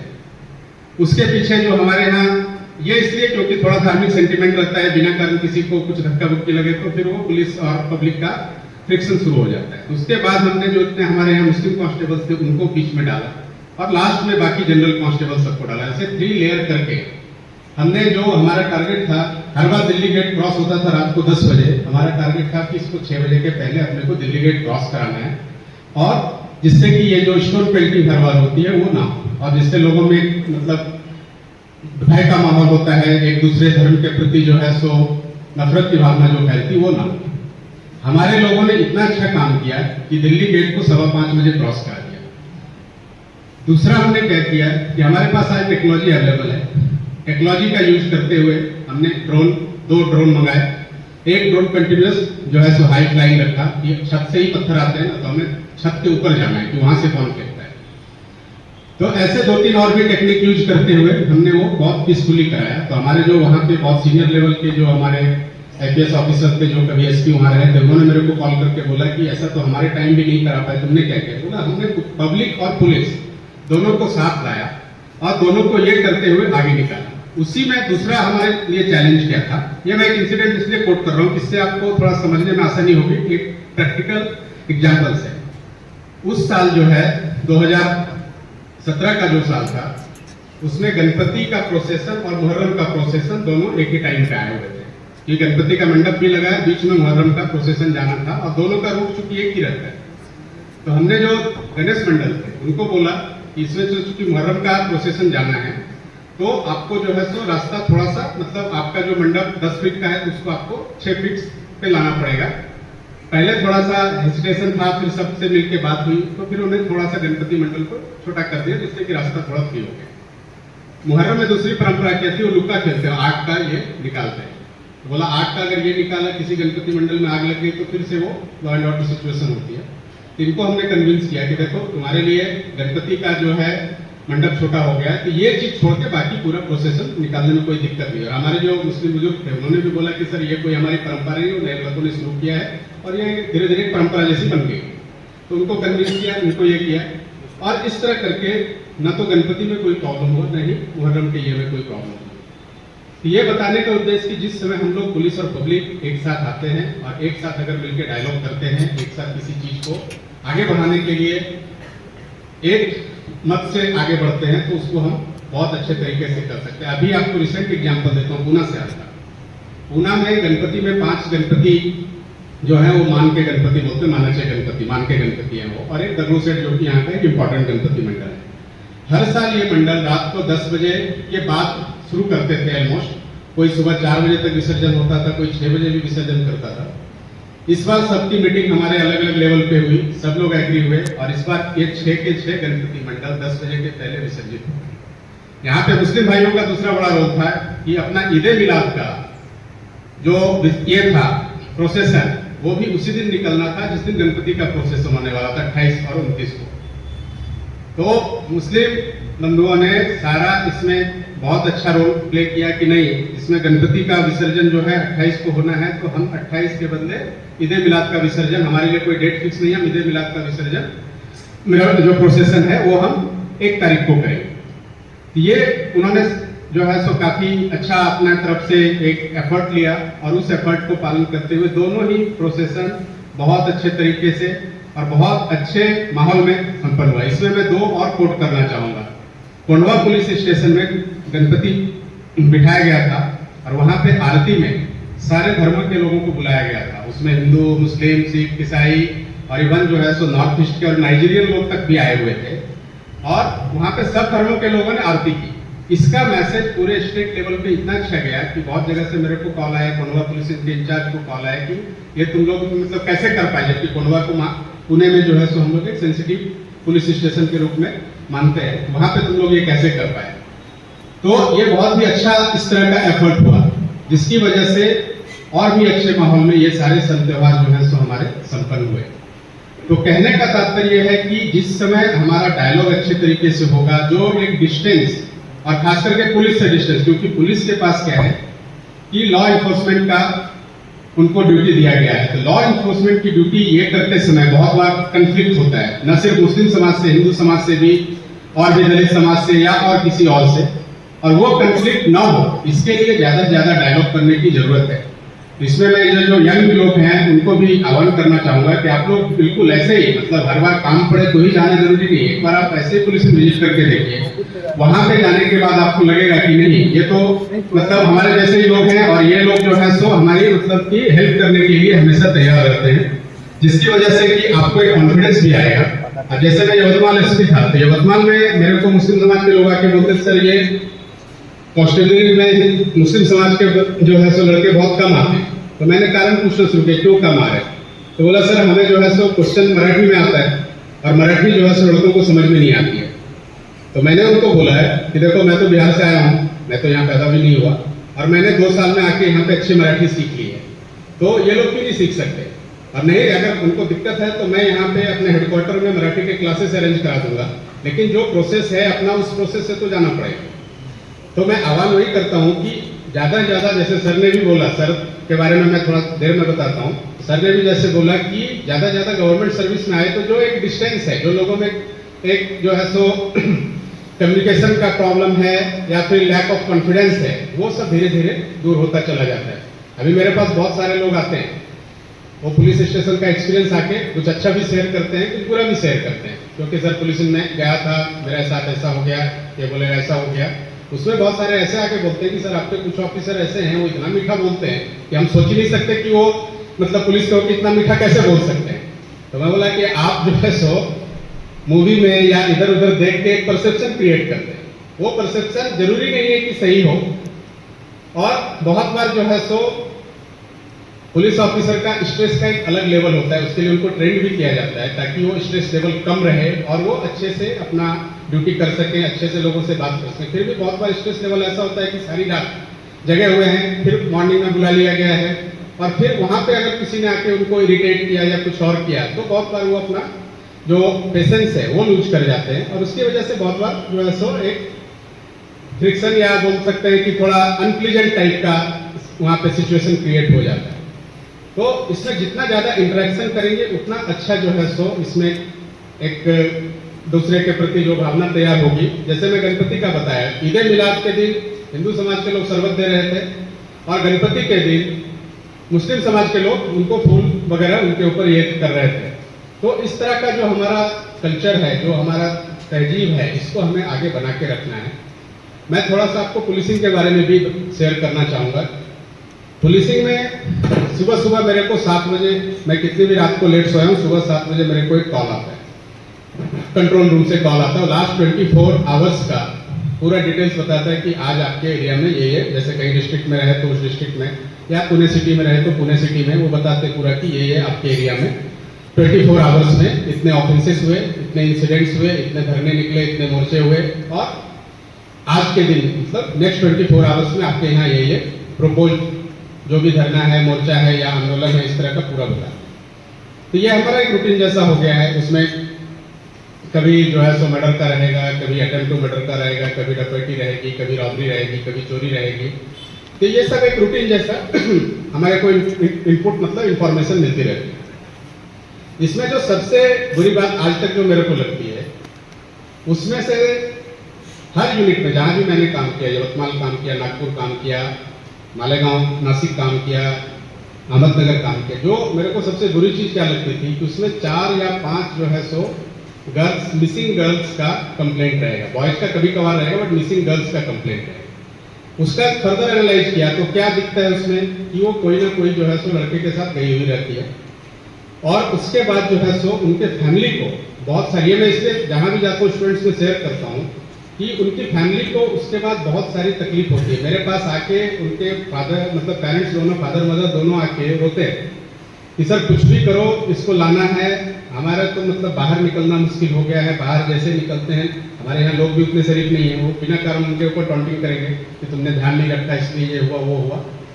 तो मेरा इसमें जो आप लोगों को एक मैसेज है कि पहले अपने कैरियर बनाने पे ध्यान देना, विशेष करके गर्ल्स चाइल्ड को, कि गर्ल्स अगर गई, बॉयज गया तो उतना सोसाइटी को प्रॉब्लम नहीं होती, लेकिन कोई अगर गर्ल गई तो उसकी वजह से सोसाइटी में उसके पेरेंट्स को इतनी ज़्यादा तकलीफ होती है। हमें उस समय ये ध्यान रखना चाहिए कि जिस पेरेंट्स ने हमें इस धरती पे लाया, इस धरती पे लाने के बाद जो भी उनसे पॉसिबल बन पाया वो सारी अपने को सुख सुविधा दी, हमें पढ़ने के लिए, बाकी जो भी बेस्ट स्कूल, जो भी उनका इनकम का सोर्स है, कैपेसिटी है, उसके हिसाब से बेस्ट स्कूल अपने को उन्होंने प्रोवाइड किया। एक दिन ऐसा कैसा हो सकता है कि कोई लड़का या लड़की के चक्कर में आके सारे पेरेंट्स को, सारी फैमिली को भूल के हम लोग निकल जाए। ये जो है सो एक बहुत ही मतलब गलत ट्रेंड है। इसमें पहले आपको कैरियर पे ध्यान देना है। कैरियर होने के बाद ये सारी चीजें तो ऑटोमेटिकली आपके लाइफ में आएगी। तो अपने स्टूडेंट्स, आज भी मैं हाईकोर्ट का देख रहा था, शायद दिल्ली हाईकोर्ट या कोई हाईकोर्ट, जस्ट मैं हाईकोर्ट का नेम मिस कर रहा हूँ, उसमें उन्होंने यही दिया हुआ है कि सिर्फ 2 मिनट के सुख के लिए पूरा अपना लाइफ स्पॉइल मत करो। गर्ल के लिए विशेष करके उन्होंने, हाईकोर्ट ने ये दिया क्योंकि उनके पास में कोई इस टाइप का केस गया होगा, तो उन्होंने जो है सो क्लियर किया है कि 2 मिनट के सुख के लिए आपको जो है सो अपना लाइफ स्पॉइल नहीं करना है। तो ये मैं मैसेज इसलिए दे रहा हूँ कि आपको पहले, सबसे पहले कैरियर पे ध्यान देना है। कैरियर के बाद ये सब चीजें ऑटोमेटिकली आपको मिलेगी। जैसे मेरे बिहार में जब हम लोग प्रिपरेशन करते थे तो वहाँ पे जो मेल है, मतलब जो लड़का है, उसका 2-3 ही ड्रीम रहता था। पहला ड्रीम क्या? अच्छी नौकरी मिल गई। तो दूसरा, अच्छी नौकरी मिल गई तो अच्छी छोकरी, छोकरी मीन्स गर्ल मिल जाएगी, ठीक है। और तीसरा क्या? जब अच्छी नौकरी मिल जाएगी तो आपको घर और गाड़ी मिल जाएगी। इससे ज्यादा वहाँ कोई ज्यादा ड्रीम करते नहीं थे हमारा जो ग्रुप था। तो मैं आपको वही बताना चाहता हूँ कि एक बार अगर आपका कैरियर अच्छा हो गया तो ये सब चीजें ऑटोमेटिकली आपको मिल जाएगी, और फिर आपको जो है सो एक अच्छे लाइफ का एक्सपीरियंस मिलेगा और आप एक अच्छा लाइफ एंजॉय कर सकते हैं। तो पहला जो है सो, आज आप जो यूपीएससी का प्रिपरेशन में लगे हुए हैं तो पहले उस पर फोकस करना है। और सर से मैं थोड़ा क्षमा प्रार्थी हूँ, सर तो यूपीएससी चेयरमैन थे जब मैं प्रिपरेशन करता था। सर के बोर्ड में मैं कभी नहीं गया, बट सर उस समय मेंबर थे। बट उस समय भी हम लोग जो है सो मजाक में बोलते थे, यार यूपीएससी का यूनियन पब्लिक सर्विस कमीशन तो नाम ओरिजिनल है, बट एक्चुअली ये अनप्रेडिक्टेबल पब्लिक सर्विस कमीशन, क्योंकि यहाँ पे आप कुछ भी प्रेडिक्ट नहीं कर सकते। मैं खुद ही 4th अटेम्प्ट में पास हुआ और मैं हर अटेम्प्ट में इंटरव्यू तक गया, तो इसलिए मेरे में ऐसा नहीं बोल सकता कि मेरे में मेरिट कम था, लेकिन वो जिस समय मेरा फेज आया उस समय में पास आउट होकर निकल गया। तो आप लोग को भी ये बोलना चाहता हूँ कि आप यूपीएससी तो दीजिए ही, बट एक बैकअप प्लान वो आपका तैयार रहना चाहिए। बैकअप प्लान जो सर ने भी थोड़ा सा हिंट किया कि अगर 3-4 साल 3rd अटेम्प्ट तक नहीं होता है तो आप फिर से इंजीनियरिंग में वापस जा सकते हैं, तो आपका एक बैकअप प्लान तैयार होना चाहिए। बैकअप प्लान का क्या मीनिंग है? अगर कोई बिजनेस फैमिली से है तो उसका एक बिजनेस का प्लान तैयार होना चाहिए। अगर कोई सर्विस ओरिएंटेड फैमिली से है तो आपका एक अल्टरनेट प्रोफेशनल कोई ना कोई क्वालिफिकेशन रहना चाहिए। और उसके ऊपर से भी क्या है कि अगर यूपीएससी नहीं भी हुआ समझो तो अपना लाइफ वहाँ पे खत्म नहीं होता है। मेरे साथ जो थे लड़के जो यूपीएससी पास नहीं कर पाए, मेरे साथ सीए में थे, आज वो मेरे से डबल सैलरी ले रहे हैं, ठीक है, वो पास नहीं कर पाए, ठीक है। उनको एक थोड़ा सा कभी कभार हिंट होता है कि अरे नहीं तुम अच्छे हो, मैं बोलता हूँ कि तुम अच्छे हो क्योंकि तुम तो मेरे से डबल सैलरी ले रहे हो। बोले नहीं तुम्हारे पास देखो जो है सो डेकॉन लाल बत्ती की गाड़ी है, तुम ये एंजॉय करते वो एंजॉय करते। तो लाइफ कहीं पे खत्म नहीं होती है। यूपीएससी पास करने के बाद भी लड़के मतलब लड़के जो भी है तो वो लोगों ने सुसाइड कमिट किया हुआ है, डिस्ट्रिक्ट कलेक्टर्स ने सुसाइड कमिट किया हुआ है, एसपी ने सुसाइड कमिट किया हुआ है। और जो मैं कंट्रोल रूम की बोल रहा था ना, तो कुछ जो मिसिंग गर्ल्स मतलब चली जाती है, कुछ सुसाइड का जो केसेस हर दिन 2-3-4 रहता है। तो वो इसलिए रहता है क्योंकि इतना स्ट्रेस ले लिया है कि इस पे जाके हमारी लाइफ खत्म हो जाती है। यहाँ से लाइफ खत्म नहीं तो यहाँ से शुरू होती है। तो अगर एक बार आपने यहाँ पे अचीव नहीं भी किया तो आपके पास और भी है। जैसे मेरे साथ बताया मैं कि बहुत सारे लोग हैं जो मेरे से ज्यादा सैलरी लेके काम कर रहे हैं और बहुत जगह जो है सो ज्यादा अच्छे पोस्ट पे बैठे हुए हैं, क्योंकि मेरे साथ कुछ इंजीनियर्स भी थे, कुछ चार्टर्ड अकाउंटेंट्स थे, वो सब अच्छी जगह पे बैठे हुए। कोई जाके कोई प्राइवेट कंपनी में सीईओ बन के बैठा हुआ है, कोई जो है सो अपना आईटी के थ्रू और अच्छे कोई डेजिग्नेशन पे लेके बैठा हुआ है। तो यहाँ पे लाइफ खत्म नहीं होती, बट आपका एक बैकअप प्लान रहना चाहिए कि अगर मेरा ये नहीं हुआ तो मैं दूसरा क्या कर सकता हूँ, तो भी एक बैकअप प्लान रेडी रखना चाहिए। जैसे मेरा एक फ्रेंड है, वो अभी केरला में कोचिंग क्लास चलाते हैं। उन लोगों 2005 में मेरा मतलब हमारे साथ ट्रेनिंग ली, उसकी वाइफ आईपीएस में थी, वो पोस्टल सर्विस में था। तो वाइफ जो थी वो हमेशा मेरे को मसूरी में बोलती थी कि रंजन हम दोनों महाराष्ट्र कैडर में जा रहे हैं। तो उसका कुछ तो कैलकुलेशन मिस हो गया, तो वो लैंड हो गई मणिपुर त्रिपुरा में। तो उसको कैडर मिल गया मणिपुर त्रिपुरा।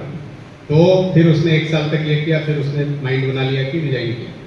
तो फिर उसने पोस्टल सर्विस का जो लड़का है उसके साथ शादी की और अभी वो केरला में यूपीएससी का एक कोचिंग इंस्टीट्यूट चलाते हैं। They are very happy. तो इस तरह के भी बहुत सारे इंसिडेंट्स अपने यहाँ हैं जो कि इस सर्विस में आने के बाद भी लोगों ने छोड़ा है। तो ये सर्विस एंड नहीं है, लेकिन इस सर्विस का जो सबसे अच्छा ये है चार्म है या सबसे अच्छा क्वालिटी बोल सकते हैं कि यहाँ पे हमें जो है सो जो मैंने एक्सपीरियंस किया है कि हम यहाँ पे पुअरेस्ट ऑफ पुअर उसके भी संपर्क में आते हैं, उसके साथ भी इंटरेक्ट करते हैं और उसके भी साथ जो है सो जो भी हेल्प लगता है वो करते हैं, और रिचेस्ट ऑफ रिच उसके साथ भी डील करते हैं, उसके साथ भी इंटरेक्ट करते हैं, उसके साथ भी जो है सो हम बहुत सारे मतलब मैटर्स में काम करते हैं। तो ये इस सर्विस का चार्म है। तो इसके लिए और यहाँ पे जो अपने को लोगों की सेवा करने का जो स्कोप मिलता है, जो चांस मिलता है, वो शायद दूसरी सर्विस में उतना नहीं मिल पाता जितना इसमें मिलता है। तो आप लोग बिल्कुल इस सर्विस के लिए तैयार रहिए और इस सर्विस के लिए जितनी ज़्यादा से ज़्यादा मेहनत कर सकते हैं उतना करने की ज़रूरत है, क्योंकि कंपटीशन जो है सो काफ़ी टफ है। और इसमें अभी तक आपका कंपटीशन एक स्पेशलाइज्ड फील्ड से हुआ होगा। जैसे कोई अगर इंजीनियरिंग कर रहा है तो इंजीनियरिंग से हुआ होगा, कोई अगर सीए में है तो उससे हो रहा होगा, कोई लॉ कर रहा है तो उससे हो रहा होगा, या सिंपल कोई अगर एमए एमएससी वगैरह कर रहा है तो उससे कंपटीशन। यहाँ पे क्या होता है कि सारी सर्विस के लोग आके एक दूसरे से कॉम्पीट करते हैं। तो अपने को अगर उनसे आगे बढ़ना है तो अपने को उनसे बेटर होना पड़ेगा और उनसे ज़्यादा मेहनत करनी पड़ेगी।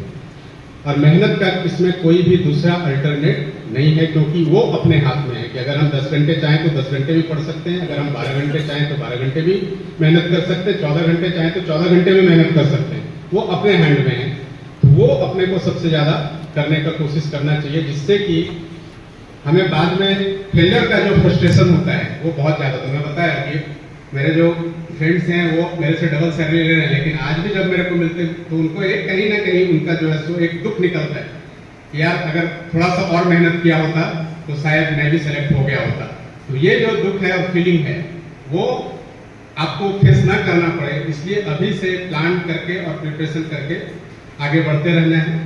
और इसमें जो है सो आपको कभी भी मेरी जरूरत लगे तो मैं सेंट्रल बिल्डिंग में ग्राउंड फ्लोर पर बैठता हूँ। कोई भी कभी भी ऑफिशियल टाइम में आके मेरे से इंटरेक्ट कर सकता है। अगर आपको कुछ हेल्प की जरूरत है, कुछ और फर्दर गाइडेंस की जरूरत है, क्योंकि आज मेरा चूंकि गाइडेंस का टॉपिक नहीं, मैं जनरली वो लेता हूँ, लेकिन आज टॉपिक नहीं है इसलिए उसके मैं बहुत ज़्यादा नहीं जा रहा हूँ। तो अगर आपको किसी को भी जरूरत लगे तो कभी भी मेरे ऑफिस में आ सकते हैं। सिर्फ एक मैसेज कर दिया तो मैं आपको टाइमिंग बता दूंगा, उस टाइम पे आप आ सकते हैं। तो मेरा आप नंबर नोट कर लीजिए, 8888 सिंपल नंबर है, ready to remember, 8888310000। Ranjan Kumar Sharma ऐसा करके आप सेव कर सकते हैं, IPS 2006 बैच। बाकी पोस्ट हमारी चेंज होती रहती है। अभी मैं सेंट्रल बिल्डिंग में बैठता हूँ, पर फिर से रिपीट करता हूँ। जमात के फंक्शन में जब आया था तो इस बात पे चर्चा हुई, जो हमारी 50% लड़कियां हैं उनको हम क्यों एनकरेज नहीं कर रहे, घर में क्यों नहीं न्यूज़पेपर दे रहे, घर में क्यों एक मैगजीन नहीं पढ़ा रहे। जब तक आप न्यूज़पेपर रोज नहीं पढ़ेंगे, मैंने 6th स्टैंडर्ड से पढ़ा है, हिंदी का अखबार पढ़ा, बिकॉज मुझे हिंदुस्तानी आती थी उस जमाने में। आपको क्यों पढ़िए, पढ़िए तो आपके विचार तो बदले, आपको विचार में नए विचार तो आए। यूपीएससी में सिलेक्शन तब होता है जब आपकी सोच अलग होती है। आपने मुझसे पूछा ना यूपीएससी क्या देखती है, यूपीएससी देखती है कि आप में सोच क्या है। यदि सोच है तो जब करने का मौका आएगा तो इस सोच को आप लागू कर सकते हो। ये प्रैक्टिकल थॉट है क्या? जो 30% का 275 मार्क्स का पर्सनैलिटी टेस्ट है, लोग कहते हैं पर्सनैलिटी टेस्ट है, और कई बार जब एक बार नहीं हुआ, दो बार हुआ कि मेरी पर्सनैलिटी बदल क्या गया? बदल ये गया कि माहौल बदला, आपके साथी बदले और आपके बात करने का तरीका बदला। एग्जाम्पल के तौर पे जिन जमाने में चेयरमैन था तो इराक की बहुत चर्चा थी, हर आदमी एक ही कैसा जवाब दे रहा है, कैसा वो केमिकल वेपन्स की बात की, अमेरिका ने अटैक कर दिया, और किसी ने भी एक नई बात अलग नहीं की। तो हम क्या करेंगे इसके लिए? उसके लिए किसी को कुछ भी नहीं मिलेगा। इट्स क्वाइट क्लियर कि आप तो ये रट के आए थे, क्योंकि न तो इराक वार कुछ दिनों के बाद बचेगी, और जब 30 साल के लिए मैं आपको सेलेक्ट करने वाला हूँ, आज के ज़माने में जब आप 25-22 साल के हैं तो कम से कम 30-32 साल की नौकरी करेंगे ना। ये 30-32 साल में देश कितना आगे जाएगा, उस देश के लिए सोच आप में है क्या? आपको इतनी भी समझ नहीं है कि यदि एआई आज के आगे है तो आप कहते हैं एआई तो टेक्नोलॉजी है। एआई आज के ज़माने में इस देश का बच्चा जानता है। आपको कोई भी सड़क पर चलता बता देगा कि 5G क्या होता है। इसको क्या टेक्नोलॉजी समझे? भाई ने सुहेल भाई ने कहा कि साहब बच्चे मेरे बोर्ड में नहीं आने चाहते, 100 नहीं आने चाहते। उसके कारण भी बताता हूँ। जितनी कोचिंग सेंटर्स हैं वो आपको तैयार कराते हैं कुछ विषयों को, और जब बोर्ड आपसे हटके पूछता है वो बहुत मुश्किल। मुझे अभी तक याद है, एक सवाल मैंने पूछा बच्चों से, हर बच्चे हिंदू पढ़ के आते हैं, ये भी आप यहाँ उर्दू की बात कर रहे हैं, हर बच्चा हिंदू न्यूज़पेपर पढ़ता है। आप विश्वास नहीं करेंगे, मैं हिंदू का एडिटोरियल पढ़ने की जो उसकी अंग्रेजी है मुझे मुश्किल होती है, मैं नहीं पढ़ता हूँ। मैंने रीडर डाइजेस्ट भी नहीं पढ़ा, तो वो चीज़ पढ़ी तो समझ आए, पर एक देश का जो न्यूज़पेपर है, तो मैंने लड़के से पूछा, उसने कहा कि साहब मैंने हिंदू पढ़ा, और देखिए कंफ्यूजन कैसे होता है। मैंने उससे सवाल पूछा कि भाई आज के हिंदू में 2 बड़े फुल पेज के एडवर्टाइजमेंट से कुछ याद करके बताइए वो क्या होंगे। ये कोई बुरी बात है भाई? This only demonstrate the observation power of any candidate. और पहले भी सवाल पूछा जाता था कि जब आप चेन्नई से दिल्ली आ रहे हैं, रेल यात्रा आपने की है, तो रेल यात्रा में बताइए क्या क्या चीज़ें आपने देखी। इट इज़ टू जज your observation, your belongingness to the surrounding. तो हमने उसे पूछा कि भाई 2 एडवर्टाइजमेंट बता दीजिए। बदकिस्मती बच्चे की, उसको पता था कि डीपी अग्रवाल साहब तो IIT ग्वालियर के डायरेक्टर थे, IIT के प्रोफेसर हैं, तो ये तो IIT के माहिर हैं। वो दोनों एडवर्टाइजमेंट उस जमाने में कंप्यूटर के बारे में थे, एक HCL कंप्यूटर का था, एक किसी दूसरे का। अब वो बच्चा इसलिए जवाब नहीं दे रहा है कि उसको डर है कि मैं IT पूछूंगा उसको। ये जो डर है जो कोचिंग सेंटर बैठाते हैं आपके लोग, इस डर को हटा दें। आपकी जो अपनी सलाहियत है, आपके जो अपने विचार हैं, आप उनको ही आगे बढ़ाएं। क्यों डरने की बात है? जिंदगी का अंत है क्या?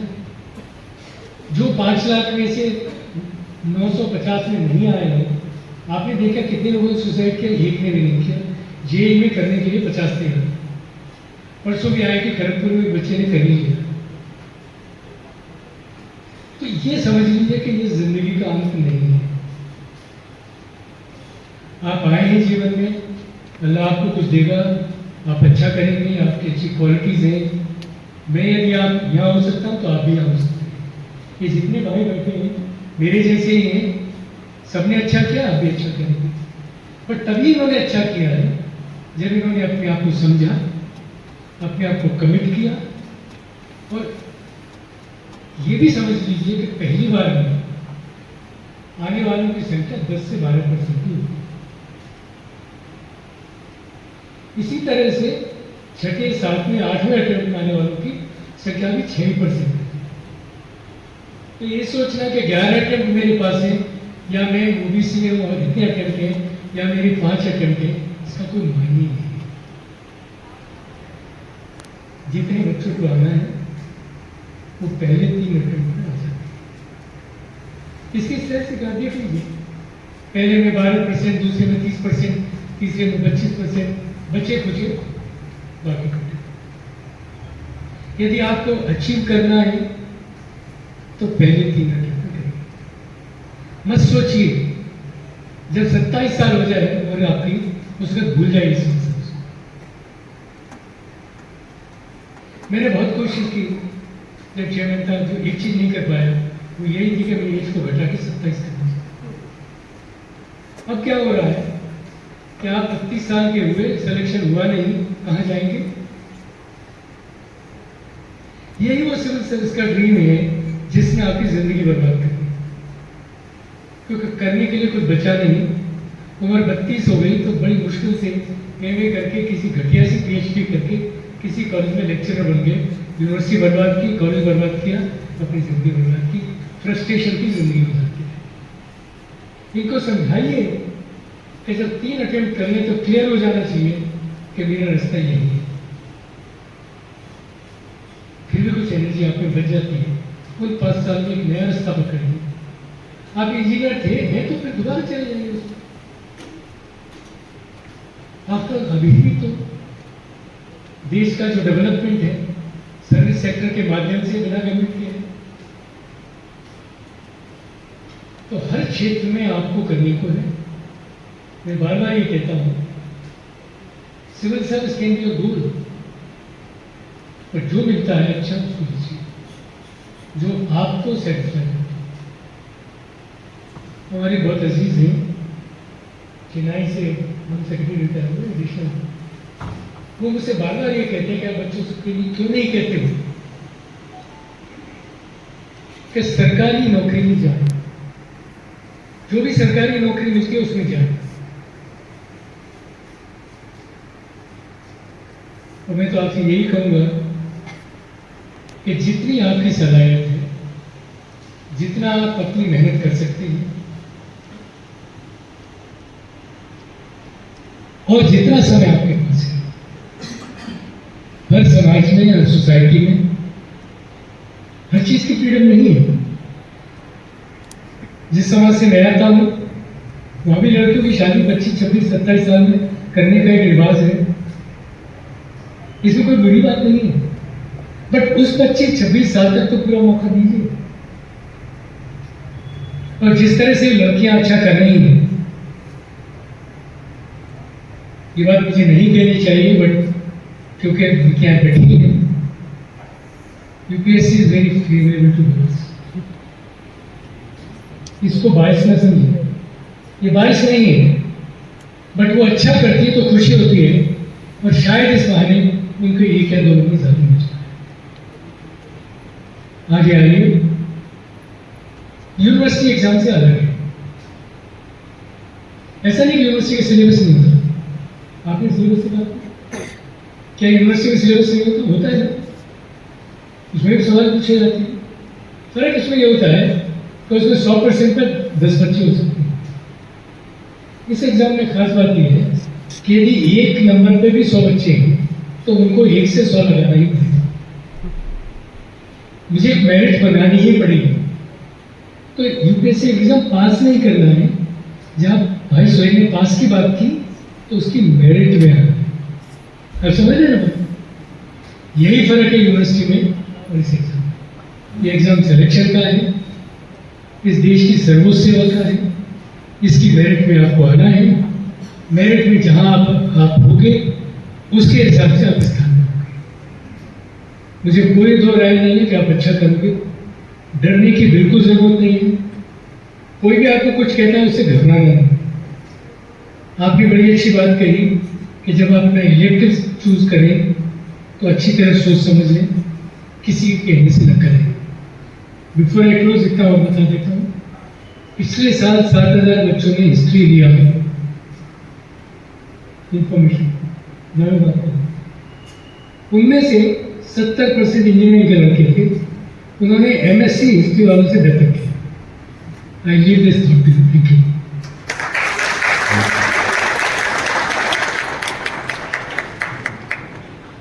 गारंटी तो नहीं है कि सब सिविल सर्विस में सभी टॉपर का होगा, पर मैं आपके लिए एक स्टैटिस्टिक बता देता हूँ।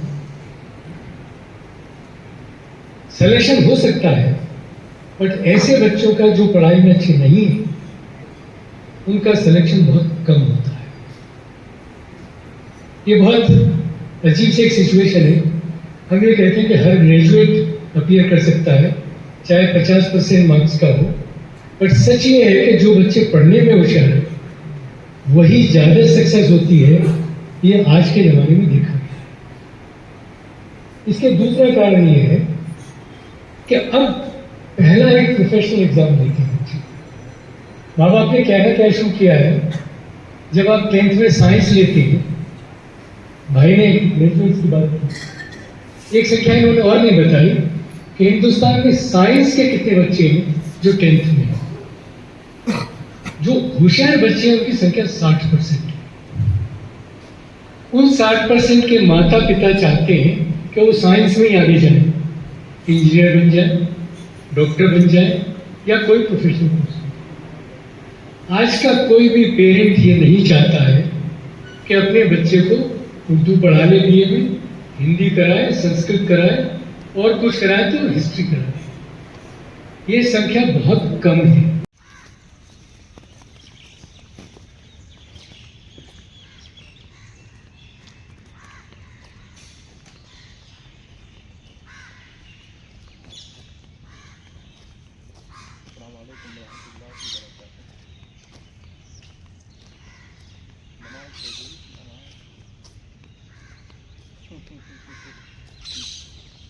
नमाज असल में नमाज जब नमाज डूब जाएगी तो हम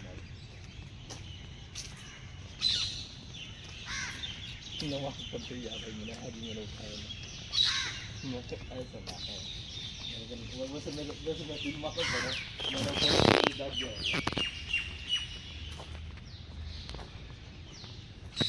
बच्चे के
जी जी जी। गुड़गांव में हमारे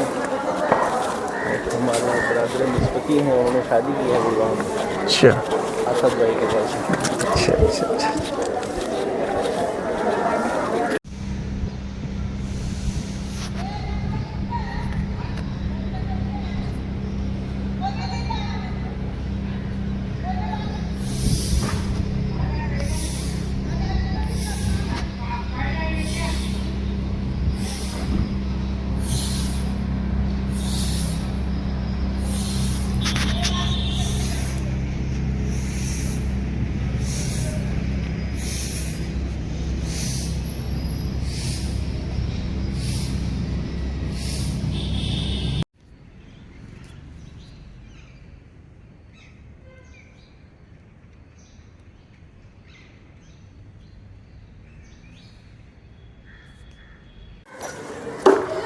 देखो भाई घुटने कितने खोल लेंगे फिर।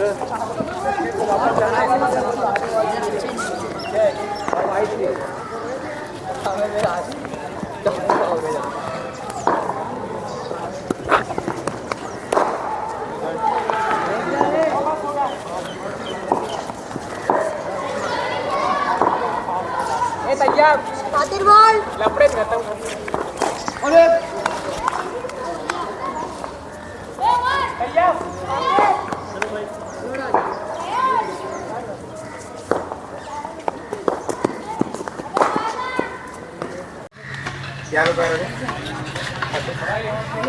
आए आप कश्मीर के भी इंशाल्लाह। मैं चप्पल निकाल लूंगा। मेरा खुद का अपना मदरसा चल रहा है, लेकिन बहुत पहले से मुझे बहुत शौक है कि मैं स्कूलिंग भी साथ कर लूँ। स्कूलिंग भी मैं खुद आई माई सेल्फ ग्रेजुएट। कौन सी जगह करेंगे? मैं एयरपोर्ट से 6 किलोमीटर दूर पड़ता है, डिस्ट्रिक्ट बानीपुर। एयरपोर्ट श्रीनगर। जी हाँ, श्रीनगर वो तो मेरे दोस्त श्रीनगर में। ना उससे 10 मिनट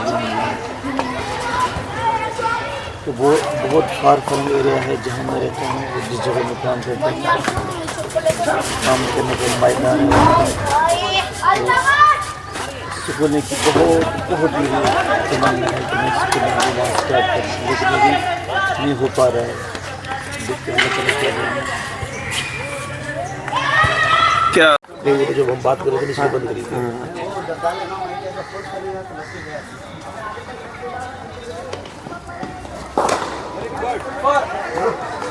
मैं जाऊँ, मेरी फील्डिंग है, उसमें मुझे तो छोड़ दी।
फुटबॉल का गेट के उधर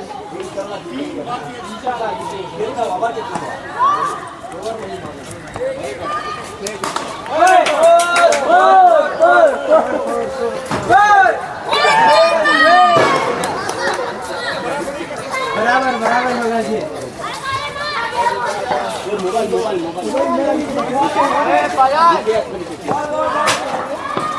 इस नीयत से भी कि हम इस एतबार से विज़िट भी हो जाएगा, घूमना भी हो जाएगा, फिर तफरीह भी हो जाएगी और वो भी असमें वो नीयत वो हो तो वो भी टू इन हो जाएगा, टू इन हो जाएगा। और कश्मीर में आजकल इस चीज़ की जरूरत है क्यों जो इसलिए अगर आप बंद करेंगे